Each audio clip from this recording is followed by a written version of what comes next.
ETV Urdu में आपका खैर मकदम है। मैं हूं खालिद रजा खान, बिग बुलेटिन के साथ हाजिर हूं।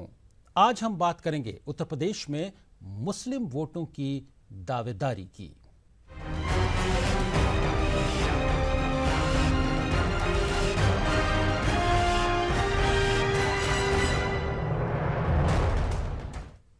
उत्तर प्रदेश में इंतखाबात की सरगर्मियां शुरू हो चुकी हैं। सभी सियासी पार्टियां अपनी अपनी तैयारियों में जुट गई हैं। मुस्लिम वोट बैंक पर सियासी पार्टियों की गहरी नजर है। उत्तर प्रदेश में मुस्लिम आबादी तनासुब के एतबार से तीसरी बड़ी आबादी है। रियासत में सेकुलर कहे जाने वाली मकामी या कौमी सतह की पार्टियां मुस्लिम वोटों की दावेदारी तो कर रही हैं, मगर उन पार्टियों ने मुस्लिम क़यादत या अक़लियतों की कोई अहमियत नहीं समझी। सेकुलरिज्म का नकाब ओढ़ने वाली इन पार्टियों को मालूम है कि मुसलमान चाह कर भी उस नकाब को नोच कर फेंकने की जुर्रत नहीं कर सकता। रियासत में मुसलमानों के साथ मुश्किल यह है कि उनके पास कांग्रेस, बीएसपी और समाजवादी पार्टी का कोई मुतबादिल नहीं है। हालांकि इंतखाबात आते ही कई एक मुस्लिम पार्टियां भी वजूद में आने लगी हैं। असदुद्दीन ओवैसी की क़यादत में मुस्लिम इत्तेहादुल मुस्लिमीन भी यूपी में पर तौलने की कोशिश कर रही है। अब देखना यह दिलचस्प होगा कि मुसलमानों का एतमाद कौन जीत पाएगा। हमारे साथ इस मामले पर गुफ्तगू के लिए तीन मेहमान जुड़ रहे हैं। लखनऊ से हमारे साथ मोहम्मद शाहिद जुड़ रहे हैं, लीडर हैं समाजवादी पार्टी के, उनके पास हम चलेंगे। उसके अलावा मुंबई से बीजेपी लीडर शाइना एनसी हमारे साथ बातचीत में शामिल होने वाली हैं, और दिल्ली से हमारे साथ होंगे कांग्रेस के नेशनल स्पोक्सपर्सन सुलेमान मोहम्मद खान। हम अपने मेहमानों के पास चलेंगे और गुफ्तगू की शुरुआत करेंगे। इस मामले पर तमाम पहलुओं पर गुफ्तगू करेंगे, लेकिन उससे पहले हमें छोटा सा लेना पड़ेगा एक ब्रेक। फौरन हाजिर होते हैं।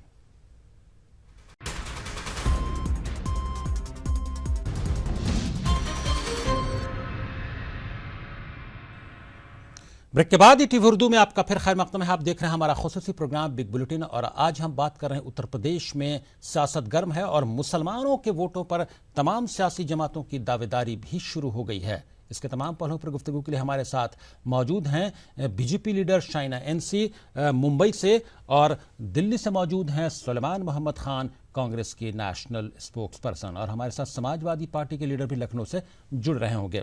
शाइना एनसी जी, आपसे बातचीत की शुरुआत करना चाहेंगे। उत्तर प्रदेश में माहौल सियासी गर्म हो चुका है, पूरी रियासत इलेक्शन मोड में है।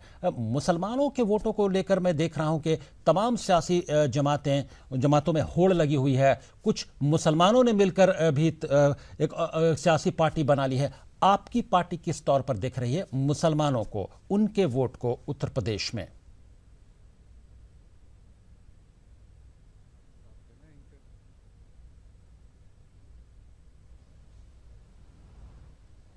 सबसे पहले तो मैं आपको याद दिलाना चाहती हूँ कि 2014 में हुआ क्या। अब जो आपने एक एनालिसिस किया या विश्लेषण किया तो पता चलता है कि उत्तर प्रदेश जैसे प्रदेश में जो भारतीय जनता पार्टी को 73 सीट्स मिलते हैं और 73 सांसद मिलते हैं, अलग अलग कौम के, अलग अलग मज़हब के और अलग अलग वोट बैंक्स के, तो एक चीज़ ज़रूर स्पष्ट होता है कि मुसलमान ने चुना है स्थिर सरकार, मुसलमान ने चुना है प्रगतिशील सरकार, और मुसलमान ने चुना है एक नेतृत्व मोदी जी के नेतृत्व में इस देश के लिए। लेकिन शाइना एनसी जी, एक भी उत्तर प्रदेश से मुस्लिम एमपी नहीं चुना गया, ये भी एक सवाल तो है। सीमित है या पूरे देश में? मुद्दा वो नहीं है। मुद्दा ये है कि जो आप विश्वास दिखाना चाहते हैं नेतृत्व में, स्थिर सरकार में और प्रगति में, तो आप एकमात्र भारतीय जनता पार्टी को चुनेंगे। अब रही बात, क्या मायावती के शासनकाल में आपने कुछ भी प्रगति देखी है? इस पूरे शासनकाल में उनकी मूर्तियां पूरे उत्तर प्रदेश में एक तरफ से एक चर्चा का वातावरण बनता है, भ्रष्टाचार को लेके बहुत सारे आरोप। अब आपने समाजवादी पार्टी का जिक्र किया तो तब पता चलता है कि युवा नेता होने के बावजूद जो अखिलेश यादव ने प्रगतिशील सरकार का ऐलान किया, क्या उन्होंने डिलीवर किया है ऑन द ग्राउंड? कांग्रेस के बारे में तो मैं चर्चा करना ही नहीं चाहती हूँ क्योंकि नॉन स्टार्टर है, और राहुल गांधी जी के नेतृत्व में तो मैं मानती हूँ कि जितना विश्लेषण हम करने जाए वो शायद नकारात्मक हो सकारात्मक होने के बावजूद। तो मैं सिर्फ ये कहना चाहती हूँ कि उत्तर प्रदेश की जनता जानती है कि जात पात धर्म के आधार पे आप वोट करेंगे तो पोलराइज होते हैं वोट्स। कंसोलिडेट करने के लिए बहुत सारे छोटे छोटे संगठन आप जो बात बोल रहे हैं वो बहुत आइडियल बात है। आमतौर पर प्रैक्टिकली वोट जाति धर्म और कम्युनिटी इन्हीं की बुनियादों पर प्रैक्टिकली वोट होते हैं, और उसी की बुनियाद पर तमाम सियासी पार्टियां इसमें एक ही तरह से रोल अदा करती हैं। वो इन्हीं बुनियादों पर वोट हासिल करने की भी कोशिश करती हैं। बोलती कुछ है होता कुछ है। आपके पास आते हैं शाइना इंसी साहिबा।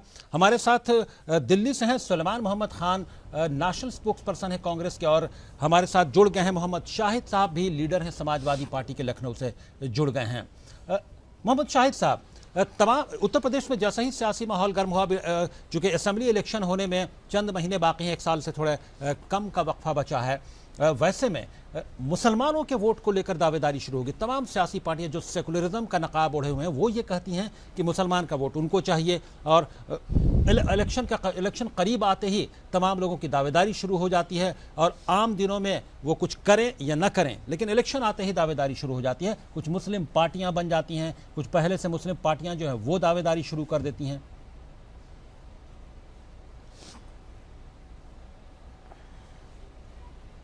बड़ा अहम आज आपने एक सवाल का इशू रखा है, और मुझे बड़ी खुशी हुई कि उसमें मुझे आपने शामिल किया। आजकल खालिद साहब, आपको उत्तर प्रदेश में और क्या पूरे देश में मानसून आया हुआ है और बारिश हो रही है, और बारिश के वक्त में बहुत से जानवर बाहर निकल आते हैं थोड़ा सा। उसी तरह से उत्तर प्रदेश में ये जो जिन समाज की आपने बात करी, कुछ पॉलिटिकल पार्टीज जो एक मुसलमानों को रिझाने की बात करते हैं। एक पार्टी कहती है कि सबका विकास सबका साथ। आप उत्तर प्रदेश में अभी एक उस पार्टी की कार्य समिति डिक्लेयर हुई, उसमें किसी एक कम्युनिटी का एक आदमी भी नहीं रखा गया। 2014 में जब लोकसभा के इलेक्शन होता है तो उस पर उस कम्युनिटी का एक भी सदस्य नहीं थे। जिस तरह से मैं अभी सुन रहा था भारतीय जनता पार्टी के नेताओं को, लेकिन शाहिद साहब याद दिला दें कि राज्यसभा में और विधान परिषद में आपकी पार्टी किसी भी मुसलमान को नहीं भेजती है, ये भी तो होता है। थोड़ी सी अफसोस नहीं खालिद साहब, मैंने वसीम बरेलवी साहब इस देश के नहीं इस दुनिया के बहुत बड़े शायर हैं, उनको भेजा है। थोड़ी सी जानकारी, मैं माफी चाहूंगा, मैंने आपको थोड़ा सा इंटरप्ट किया बीच में। वसीम बरेलवी साहब को भी भेजा है हमने उत्तर प्रदेश में विधान परिषद में। एक बात यहाँ ये नहीं है कि किसको किसने भेजा, बात यहाँ ये है कि मुसलमानों के लिए नहीं, उत्तर प्रदेश के 22 करोड़ लोगों के लिए कौन काम कर रहा है। हम जात और धर्म की राजनीति नहीं कर रहे हैं। हम उत्तर प्रदेश में जो 22 करोड़ 22.5 करोड़ लोग हैं, हम उनके चेहरे पर मुस्कान लाने का काम कर रहे हैं। हम उसमें कामयाब हुए हैं। उसमें हिंदू, मुस्लिम, सिख, ईसाई सब लोग आते हैं। हमने जो वादा किया था उत्तर प्रदेश में विकास का, वो हमने डिलीवर किया है। डिलीवर क्या किया मतलब हमने, ये आपका दावा है कि आपने डिलीवर किया है, आवाम तय करेगी। आपके पास आते हैं मोहम्मद शाहिद साहब, आपके पास आते हैं। हमारे साथ कांग्रेस लीडर और national spokesperson Suleman Mohammad Khan भी मौजूद हैं। जी लूंगा, नहीं 1 सेकंड लूंगा। जी 1 सेकंड लूंगा। जी बोलिए। नहीं 1 सेकंड लूंगा कि मैं डिलीवर का दावा नहीं कर रहा हूं। आम जनता देख रही है। आप अपने कैमरामैन को उत्तर प्रदेश में भेजिए और देखें, और आपके टेलीविजन पे उस पर तब हमसे डिबेट कराए। मुझे आप ये मेरी खुशकिस्मती होगी अगर मुझे आप उसमें दावत में ममनू करेंगे। जी सुलेमान मोहम्मद खान साहब मधु करेंगे, माफ जी। सुलेमान मोहम्मद खान साहब, आपकी पार्टी भी उत्तर प्रदेश में उस रियासती सदर बनाया राज बब्बर को, शीला दीक्षित को लाया गया, कैंपेन करेंगी प्रियंका गांधी, और कुल मिलाकर सेंटर में कहीं ना कहीं से तमाम लोगों के वोट के साथ साथ मुसलमानों के वोट पर हक और दावेदारी कांग्रेस की भी है। ये स्ट्रेटजी कांग्रेस भी बना रही है। इसके बारे में आप क्या कहेंगे? इलेक्शन आते ही तमाम लोगों को मुसलमानों की याद आती है, उनके वोटों की।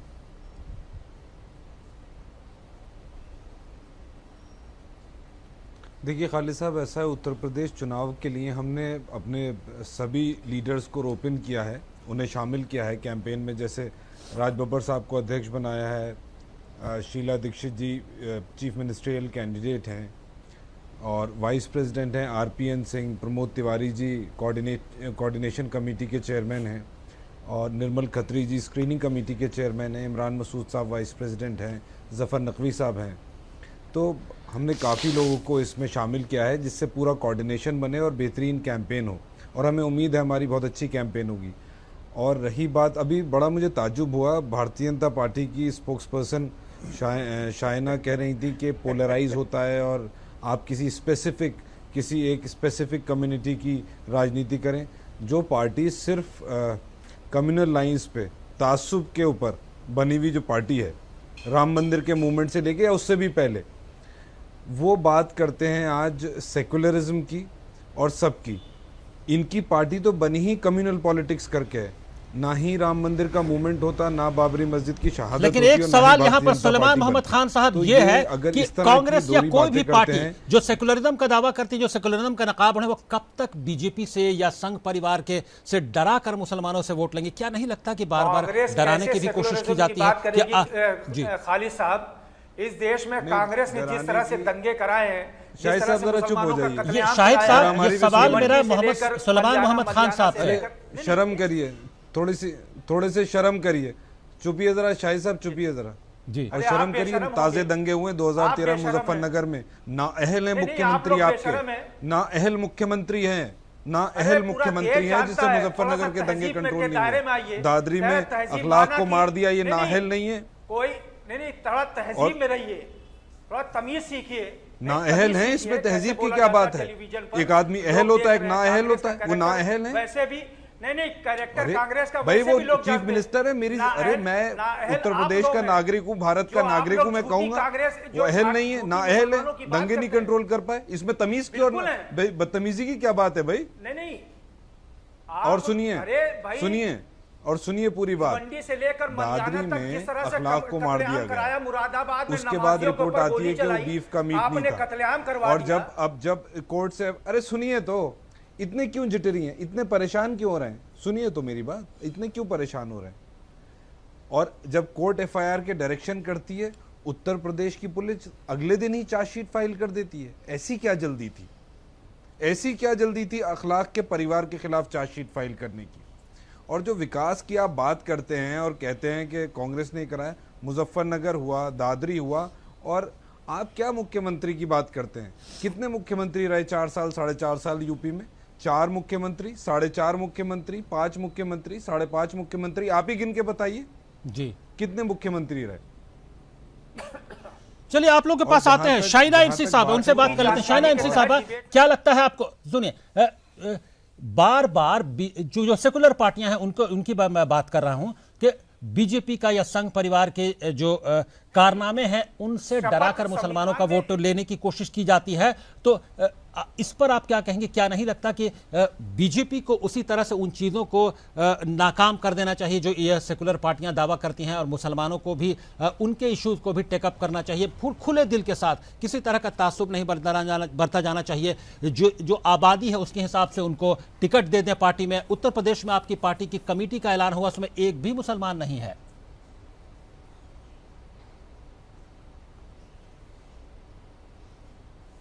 खालिद जी, आपने बिल्कुल सही जिक्र किया है और मैं 2 सवाल यहाँ करना चाहती हूँ। लगातार ये डिबेट सेक्युलर कौन, सूडो सेक्युलर कौन, मैं ये पूछना चाहती हूँ कि 70 साल के इतिहास में इंडिपेंडेंस के बाद जो कोई भी पॉलिटिकल पार्टी सही मायने में मुसलमानों के लिए कुछ करना चाहते थे तो उन्होंने वोट बैंक पॉलिटिक्स क्यों की? उन्होंने एक तबका यहाँ देखा कि कहीं भी प्रगति ना हो, शिक्षा का मुद्दा हो या फिर रोजगार का मुद्दा हो, आपने हमेशा दबाव में इस कौम को इस ढंग से रखा है ताकि आपके वोट बैंक के लिए वो साबित हो। हमने कभी भी ये सोच से राजनीति नहीं की। हमने ये कहा है कि जो आप सही मायने में सेक्युलरिज्म की बात करते हैं तो पहले प्रगति कीजिए, उन कौम के और उन माइनॉरिटीज के जिनको मौका नहीं मिला है। देखिए, सचर कमेटी का रिपोर्ट आप पढ़ लीजिए, आप सचर कमेटी का रिपोर्ट पढ़ लीजिए तो स्पष्ट वहां जिक्र किया है कि जो इकोनॉमिक प्रोग्रेस हुआ है मुसलमानों का तो हुआ है गुजरात में, और जो आपको आपको सही मायने में आप बड़ी बड़ी बातें कर रहे हैं कि कौन पोलराइज कर रहा है, कौन पोलराइज नहीं कर रहा है। हम सिर्फ प्रगति की राजनीति कर रहे हैं और वो प्रगति में हर कौम आता है, नहीं तो इस बहुमत से हम जीत के नहीं आते। शायद ये जब आप पचा पाए तब आप आगे बढ़ सकते हैं। आज जो देश आपको मिला है टेलीकॉम, ये देश जो आपको मिला है, आज सरकार आपको चलाने को मिली है, ये देश क्या सन 47 में ऐसा ही था जैसा आज है, या 1998 में वाजपेयी जी को मिला था वो सन 47 में ऐसा ही था? अरे जनता ने चुना है, जनता सारी नींव कांग्रेस पार्टी ने तैयार करी और विकास कराया। आज वो एक अलग बात है कि सेल्फ ग्लोरिफिकेशन करने के लिए मोदी जी और उनकी पार्टी के लोग ये कहते हैं कि सब कुछ 2 साल में हुआ, उन्हें लगता है सब कुछ 2 साल में हुआ। और जहां तक उत्तर प्रदेश का सवाल है, 1989 से पार्टी के बारे में जरूर कहना चाहूंगी, उससे भी ज्यादा जब से कांग्रेस पार्टी वहां सत्ता में नहीं है, समाजवादी पार्टी, बहुजन समाज पार्टी और BJP party, Bharatiya Janata party, तीनों ने रूल किया। अरे आपने तो, आप कहती हैं डरा के, आपने तो आपकी सरकारों में क्या हुआ आपको मालूम?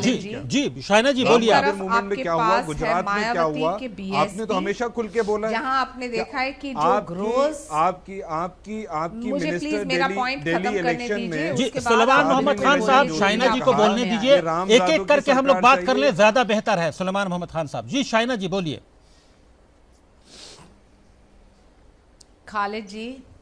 खालिद जी 2 चीज मैं कहना चाहती हूँ।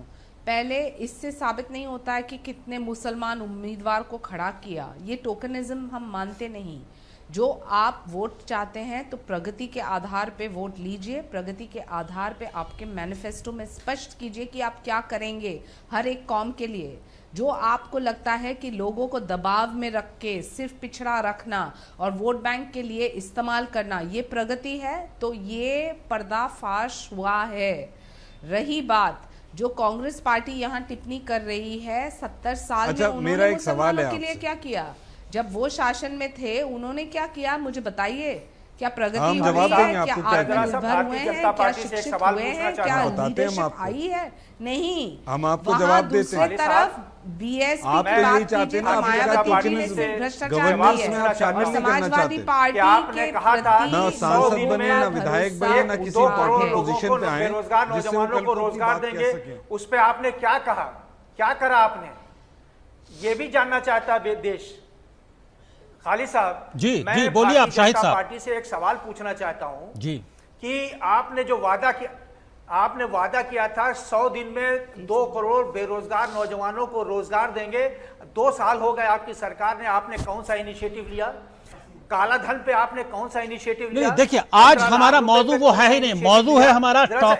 हमने जो सब्जेक्ट चुना है कि मुसलमानों को का वोट हासिल करने के लिए तमाम सियासी पार्टियां उत्तर प्रदेश में दावेदारी कर रही हैं, अपना हक जता रही हैं। अगर खालिद साहब देखिए, जब 15 लाख रुपया मिलेगा तो देश की हर कम्युनिटी को मिलेगा। नहीं, ये बताएं बीजेपी की प्रवक्ता, ऐसा नहीं है कि एक कम्युनिटी के लिए 15 लाख रुपया था, ऐसा नहीं है कि काला धन एक कम्युनिटी के लिए था, ऐसा नहीं है कि उन्होंने डेवलपमेंट कर दिया मुसलमानों को और कांग्रेस ने उन्हें डरा के रखा। एक काम बताए ना वो। जी और एक बात मैं कहना चाहता हूं, 1989 से कांग्रेस की सरकार नहीं है उत्तर प्रदेश में। सपा भी रह चुकी है 8-10 साल, बहुजन समाज पार्टी भी रह चुकी है 7-8 साल, बीजेपी की भी सरकारें रह चुकी हैं 2 बार। 27-28 साल हो गए कांग्रेस की यूपी में सरकार नहीं है। और इस वक्त जो देश में मुल्क में माहौल है, तो ये यूपी का चुनाव इतना अहम है कि आगे हमारा मुस्तकबिल क्या होगा वो लेकिन यूपी के हमें लगता है कि कुल मिलाकर मुसलमानों को किसी न किसी तौर पर तमाम सियासी जमातों ने टेकन फॉर ग्रांटेड जो कहते हैं उस तरह से ले लिया है। इलेक्शन करीब आते भी कई ऐसे वाकयात हुए हैं कि मुसलमानों को नाराज करने वाले भी स्टेप ले लिए जाते हैं सियासी पार्टियों के दरमियान।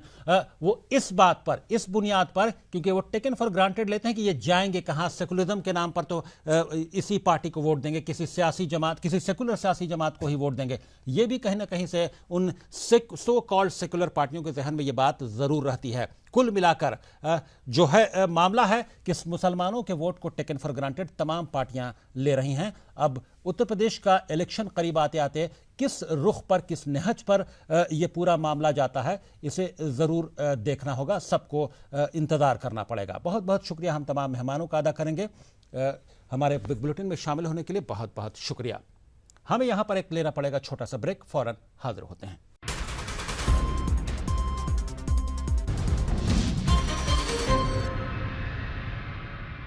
आदि टीवी उर्दू में आपका फिर खैर मकदम है। बिग बुलेटिन में आज हमने बात की उत्तर प्रदेश में मुसलमानों के वोटों पर तमाम सियासी पार्टियों की दावेदारी पर। खालिद रजा को दीजिए इजाजत, मगर आप देखते रहिए ईटीवी उर्दू।